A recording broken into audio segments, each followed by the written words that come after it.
Hello and welcome. I'm Amritanshu Rai and you're watching Law of the Land on Lok Sabha TV. Today we bring to you the National Waterways Bill 2015. To discuss the issue, I have with me Mr. Gopal Krishna, activist, and Dr. Sudhirendra Sharma, water policy expert. Now for the headlines. The National Waterways Bill 2015 seeks to include 101 inland waterways in the list of national waterways. It aims to provide for the regulation and development of the waterways for shipping and navigation and other activities. The bill does not address all issues relating to conservation and environment.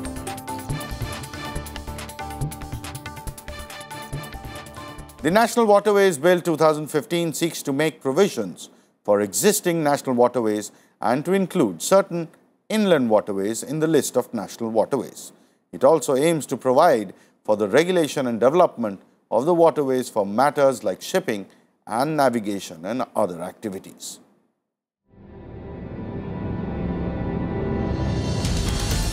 In many countries, the inland water transport is a recognized mode of transport.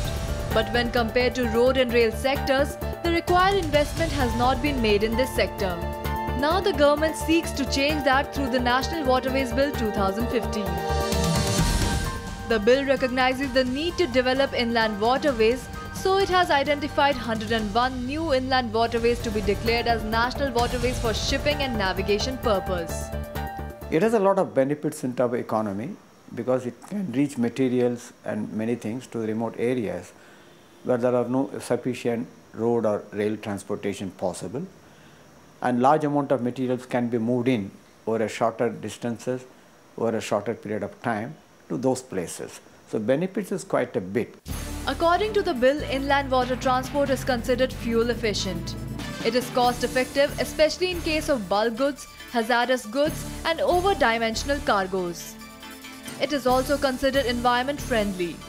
Inland water transport lessens transportation time, it reduces cost of transportation of goods and cargoes, and it avoids congestion and accidents that take place on highways. Through these waterways, there can be new employment can be generated, and preferably that employment can be generated through these Mallahs and other communities, Kevat communities, those who are since traditional period, those who are plying this boat in different inland waterways. The 5 existing inland waterways which were declared as national waterways include Allahabad-Haldia stretch, Sadia-Dhubri stretch, Kolam-Kottapuram stretch, Kakinada-Puducherry stretch and Talcher-Dhamra stretch. Apart from them, there are a lot of water bodies like backwaters of Kerala, canals in Gujarat and few waterways in Goa, Assam and West Bengal that are not being utilized. The government seeks to expand the list of inland waterways by including several such waterways in the category of national waterways. The inland waterways mode of transportation has a lot of potential in domestic cargo transportation. It would also benefit cruise culture, tourism and passenger traffic. After the bill is passed, there will be a progress in economic and transport opportunities in the country. With camera person Anirban, Dipali Pandit for Rajya Sabha Television. Allahabad-Haldia stretch of the Ganga-Bhagirathi-Hooghly River, Sadia-Dhubri stretch of Brahmaputra River, Kolam-Kottapuram stretch of West Coast Canal, Kakinada-Puducherry stretch of canals, Talcher-Dhamra stretch of rivers are so far declared to be national waterways. So straight away my question is, you've seen the bill. The purpose is to start exploiting properly the potential of river and waterways for shipping, navigation and other economical benefits. The benefits you've seen across the entire list, several professionals and intellectuals in favor of it. Where do you really see the problem? I think first of all, if you look at the intention of the bill, on paper it sounds very good and the benefits have been listed out, they sound very perfect. But the fact remains, unlike highways, waterways need to have water. That is the prime concern. Now, sometimes what happens is we forget that the waterways constitute two elements, water and ways. Where the highways you can acquire land. In waterway you cannot acquire water. So the trouble here is that whether you have water flowing as much to help in navigation or not, that is the fundamental question here. And that question hasn't been addressed in the bill at all. It assumed that water would be continue to flow, whereas the weather pattern in India is such that in the lean season it's 1/3 of the normal flow. So how do you negotiate those kind of situations? That's one concern. And secondly, first of all, how do you ensure regular flow in the waterways to be navigable throughout the year? Now, that is a question which hasn't been addressed here. So you want to come in on this? I mean, as far as the navigation part, tremendous economic potential, tremendous employment opportunities, all these promises that the government is based on today. I mean, a lot of assurances and a lot of activities on the economic front. Anything that remains to be addressed in the bill? Actually, the most important thing with regard to, for instance, in a waterway, one of the national waterways is Ganga waterway, is that they are proposing to have 16 barrages between Haldia and Allahabad. So the assumption is that water, Ganga water for instance, is a conduit for navigation. Correct. And all the other things become secondary. The fact is that the Ganga River Basin Authority continuously says that it is for aviral flow of the river. So how does aviral flow negotiate with building, how do you reconcile these two contradictory claims on the same river? Superb. So what effectively are the other interests which have not been taken care of? When you say other interests beyond navigation, shipping and economic exploitation of rivers, what are the other interests that need to be safeguarded? No, Ganga waterway, it's not that because of the bill the water will come into being. Waterway has always been there as long as Ganga has been there. So, and it has been actually economically exploited. What is being proposed is over-exploitation. Okay. And, one has to negotiate human beings or economic needs of, for instance, coal industry. Because one of the I have seen documents of Inland Waterways Authority of India, the primary concern is coal transportation. So for coal transportation alone, you want to subordinate all the other concerns, environmental concerns, and this river it has been a waterway, but no, it is not engineered to be the waterway. It is one of the functions of the river is that it acts as a conduit. It's not the only function, and the conception in the way it is being projected is that as if all the other needs are subordinate to national waterway. Other needs of the rivers, which means, as you said, there's a biodiversity that needs protection by building barrages or by bringing in infrastructure on the rivers to regulate water flow and things like that. That is going to interfere somewhere or the other. Then also the overall flow, that is going to be impacted. How do you see the entire... as has been said, ecologically, this has been waterway. It's a natural waterway. That means water has to flow. The very idea of a river or a very concept of a river is in the ecological setting is that it has to flow. Now, that means the primary function of a river is to flow. Whether or not you use it the way you feel like, that's your problem. Correct. The river's role has to flow. Now, these barrages and the way you want to make it navigable for higher, bigger ships on whatever kind of transport you want to have, you're going to, block the flow of water into segments, in several segments, like from Allahabad to Haldia, 16 segments of 100 kilometers each. Now, the water would be impounded. Once the water is impounded, the living system, it doesn't become a living system then, it becomes lakes, different lakes which are joined together at a particular period of time. Now, what happens to the fish? What happens to, for example, dolphin is a very important species here. So, what will happen to, they need regular flow because their movement is determined by the flow of the river, not by impounding. Then it's like a lake. So that's a concern hasn't been factored in. One. Secondly, if you look at the fact that in just about a month ago, Ministry of Water Resources has come out with an assessment of e-flow, environmental flows, which means the Ministry of Water Resources is doing something else and the shipping ministry is doing something else. Ministry of Water Resources report says that there is some amount of minimum flow to be assured in all the rivers. Now, if that is the case, then it is contradiction to the Surface Transport Ministry proposal which needs to impound the much river.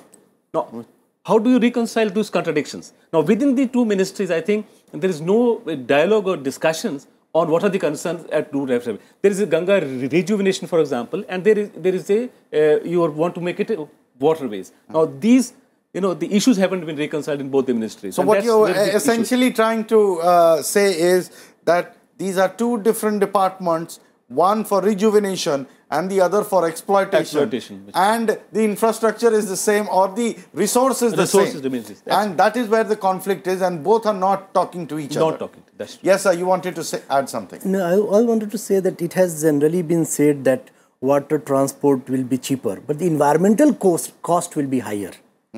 If one compares rail transport with water transport, I think rail transport will be better. Because shipping will be also dependent on some fuel.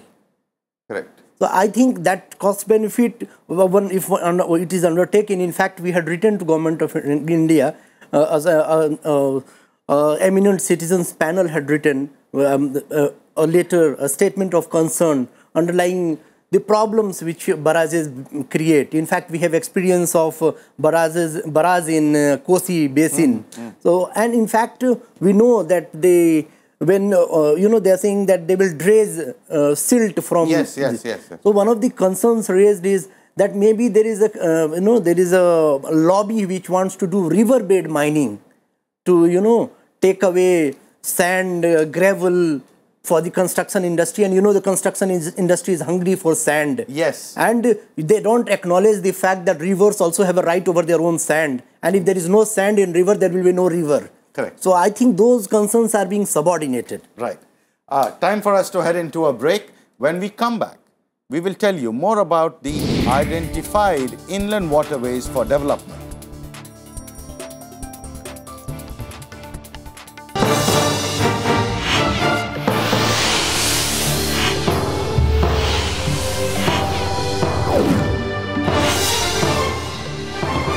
The National Waterways Bill proposes to replace 5 different enactments for 5 national waterways and include several other waterways under one legal framework.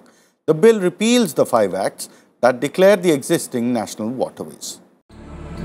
Inland Waterways Authority will carry out necessary techno-economic feasibility studies to finalize the extent of development, the prioritization of inland waterways for development and other such matters.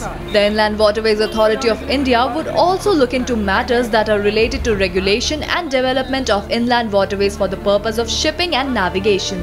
Adequate infrastructure for safe, convenient and sustained shipping operations will be provided to develop these waterways. The systematic development for navigation of these inland waterways is likely to open up the progressive economic, cost-effective, fuel-efficient and eco-friendly transport potential in the country. Because of the motorized boats carrying people and materials from Guwahati to Dibrugarh and back, large numbers over a period of time, the dolphins, the Brahmaputra dolphins, many of them have been killed by the blades of this motorized vehicle, and they have disappeared. And this is a very major cause. If they disappear, many other organisms dependent on them, prey-predator system in aquatic system, in turn there is a domino effect. So this is a major issue actually. According to the bill, care has been taken to ensure that the rights of state government are not affected under the proposed legislation, especially the rights of state government in the matter of water usage. It will also not have any effect on ownerships. State government's ownership of land, minerals, metals and sand will also remain unaffected. Firstly, if you build more structures, then there will be huge impacts because of those structures. On the river, on the biodiversity, on the people, on the environment and so on. Secondly, the transportation itself will have its impact on the waterway. There will be pollution because of the emissions. There will be pollution because of the release of effluents. There could be pollution because of sometimes breakage of the ship or leakage from the ships and so on. Thirdly, because you need have certain depth all around the year. That means the people who use the river, there will be impacts on them. The attempt to creating infrastructure for inland waterways is likely to be full of challenges. Government will have to ensure that the aquatic life and water quality is not adversely affected due to transportation. Also, most of the Indian rivers are monsoon fed, which is likely to impact the flow of rivers with changing season. While there are a lot of benefits of inland water transportation, there are few negative impacts as well. The government will have to figure out ways to minimize the negative impacts and maximize the positive ones. The government will also have to check with the implementation feasibility. With camera person Anirban, Dipali Pandit for Rajya Sabha Television.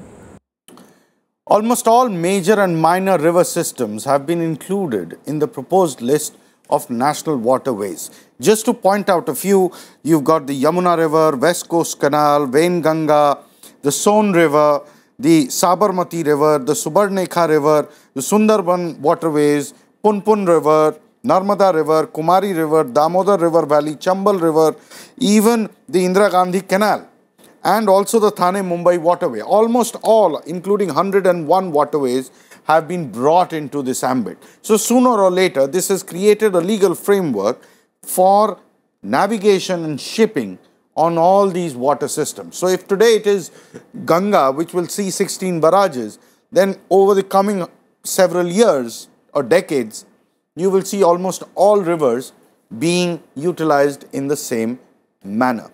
Where do you see the problem? Actually, the waterway is actually a subset of the river basin. And if there is no river basin planning, prior to looking at it as a conduit for navigation or looking at it as a pipeline of water, I think there is that something, I would say this is the policy makers are in a time warp of sort. They are looking at land separately, sand separately, water separately. So this compartmentalization of river basin components is actually quite stark when one looks at how they are looking at on an organic. They think water flow is a material flow alone. There's life flowing. There is aquatic life. What you're indicating is the larger ecosystem of the weather and the monsoons and the forests and the entire gamut of things which create our natural ecosystem. No one is working on that point. Everyone is working on trying to get the maximum out of the byproduct of this entire ecosystem. Is that what you're trying to say? And also... And they are segmenting it, breaking it up into several aspects and then trying to exploit them. The studies of RWAI, they are constantly concerned about 3-meter draft, at least, a depth of 3 meter for these, passenger ships and transport ships and cargo, etc. to be transported. 3-meter draft. How does one, ensure it when there are barrages and there are impediments in a free flowing? If there is a free flowing river, it will dredge and there can be a natural depth. But this artificial depth which is planned to be created, which will constantly get inundated with all the Himalayan silt, sand, and also debris and construction waste, which is one way or the other reaching there. I think I don't think it has been thought through, and the environment impact assessment of the waterways, the Ganga waterway and the proposed ones, actually will need to be done independently, not by the project proponents, so that one understands what are the environmental costs. If one only looks at economic costs, then the entire other environmental costs are externalized, and that doesn't tell the whole story. Where do you see any mechanism that the government has set up or is trying to set up to ensure that the ecosystem at large continues to remain neutral so that the benefits can continue to flow? Do you see a pattern in the way government legislations are being framed? I think the legislation itself shows that they are oblivious of those concerns that you have mentioned here. But let me bring couple of more elements here. One is the fact that those rivers which have been already converted into canals, for example, Sabarmati today has water from Narmada. Now the water is controlled, regulated, and you know what is the depth of water, what is the flow, and even silt is kind of trapped earlier there. That's perfectly okay. You can still continue doing that, but at a long-term cost to the river itself, which is supplying water. That's a different story. Now, but wherever there is a natural flow, there are this whole idea of waterways in contravention to the federal structure of the state itself. because the water is a state subject. Now, each state has different uses of water. Now, waterways assumes that those uses have been already factored in, whereas it hasn't. We have seen interstate water disputes. Yes, now several. those disputes haven't been factored in here, number one. Secondly, the livelihoods of people. We talked about only biodiversity, but millions of people on fisheries are dependent on this. Yes. And there are poor people along the river. Now, what will happen when you start navigating the way you want to do it? That means you're removing sand and you're making it, dredging it out. That means the fisheries, aquatic system will be disturbed. Correct. So the livelihoods of millions would be at stake at that point. That hasn't been factored in. We're talking about a livelihood of a different kind, of industrial corridor livelihood, but not of the traditional livelihoods. So that issue is also not, factored in here. So what is wrong if a fisherman surviving on the basis of a river aquatic system changes his profession and becomes a cargo loader? Perfectly okay, but how many? Depend. That either we need to know how many. There are over 300 to 400 million dependent on the river. Now, I am sure these many people cannot be absorbed by the cargo industry itself. So, there would be limited number. So, a lot of livelihoods will be lost in the process, and also not only livelihoods will be lost, the river, its life of the river would be lost in the process. Last point, quickly, sir. No, already small ships, medium ships, if they can, operate. That will all go out of business. So the entire effort is focused on large ships for large transportations. Also, economically viable ships. Also, what is not being factored in is the experiences from other countries. Right. The collapse of ecosystem, for instance, in Mississippi because of a waterway, and there are the decommissioning of dams happening, interference with rivers being removed. I think this is once again a dangerous interference without factoring in a river basin. The larger points. Yeah. Moving on, my colleague Dipali Pandit spoke to Mr. A.B. Pandya, Chairman, Central Water Commission, and tried to get his point of view. How would inland water transportation benefit? Inland water transportation is an area which is not yet very extensively explored in the country, and it is a very viable alternative means for carrying out the bulk transport. We have a network of rail and road which is relatively overloaded, and the inland water transport can provide an alternative solution to that. So it is something which we have been practicing in past, but of late we have lost focus on that. So it's good that now we will have this. Sir, what will be the biggest challenge for implementation? The environmental impact will have to be evaluated.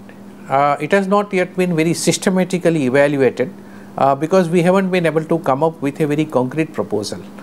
However, the environmental impact can be viewed primarily in the area of the aquatic life migration, and the next could be the water quality issues, especially when a very large scale transportation is taking place.